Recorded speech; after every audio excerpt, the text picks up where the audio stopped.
Ja. To moram reči, da je ena od stvari, ki je meni osebno zelo všeč, kar se tiče cele naše industrije, a ne. Nismo tako kot moda, v smislu, da bi bila zdaj nek trend, ki se v bistvu čez pol leta usahne in izgine, ampak so kosi, ki so mogoče malo bolj enostavni, ampak res držijo test časa, a ne. In je mogoče kdaj se rečejo, joj, to je pa najbolj enostavna izbira, ki bi lahko naredil, to je že malo dolgočasno, ne, ampak rečeš, ne, enostavno, to bo čez 20 let enako aktualno, a ne, tako da so kosi, vse, kar prodajamo, je res nekaj, kar bojo v bistvu naslednje generacije pogledali in rekle, to bi lahko kupil zdaj, mogoče bojo minimalno drugače vpeti diamanti ali pa kaj, ampak to bo zdržalo, a ne, in bo tudi zato, ker ne pozabimo na ta element, ne? Tako diamant in tako drugi materiali, kot mislim poldragi kamni in to. In to so materiali, katere ni, da mi ga poštancamo in ne naredimo, ampak to je del narave. Je del narave, kateri je bil ustvarjen in en čudovit mineral bo ostal v življenju vedno čudovit, mislim, kakovost, barva, intenzivnost in to. In z leti bo postal še bolj plemenit. Se pravi, mi smo si ga sam sposodili na nek način. Dejansko, mi dejansko ustvarjamo dolžinsko zakladnico. Ne? Ja. Dolžinska zakladnica pa je v bistvu en element, kateri je seveda zelo zanimiv trenutno, spominsko tudi za naslednje generacije, to je prenos.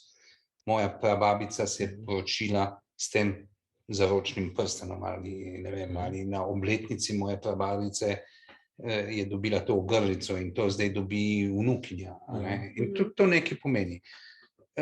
Dobi nadgradnjo, spominsko nadgradnjo, poleg tega pa seveda upoštevamo tudi to, da v bistvu v zelo hudih, slabih časih so take zadeve rešile cele družine. Upamo, da tega sicer nikoli ne bo potreba, da ne bo potrebno, ampak neko vrednost, neko osnovo, katero imaš v družinskem portfelju, je vedno zelo pomembna. To je res trdna valuta na nek način. Ja, ne govorimo o potrošniškem materialu. Dejansko mi lahko danes kupite, ne vem, prsten za 10 evrov, ogrlico za 15 evrov, skovine ali karkoli.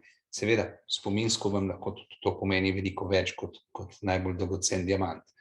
Ampak konec koncev so bila obdobja, ko so družine bile primorane dati zlat poročni prstan, da so pomagali državi zakupiti orožje za obrambo ali napad. Pustimo, da je to je lahko debata, ker vemo, kje se to dogaja. Ampak ali za pobegence enega določenega kraja, ali da si zagotoviti kruh, dnevni kruh. Dejansko ta vrednost, po mojem, ni zanemarljiva. Je nekaj, kar ostane, ne? Kar se gradi. In če računate, ne vem, vsaka generacija naredi en kupček, ta kupček lahko v bistvu v nekaj generacijah kar nekaj pomeni. Ne? To je zakladnica spominov. Tako. Ne samo vrednosti, ampak tudi spominov. Eno in drugo.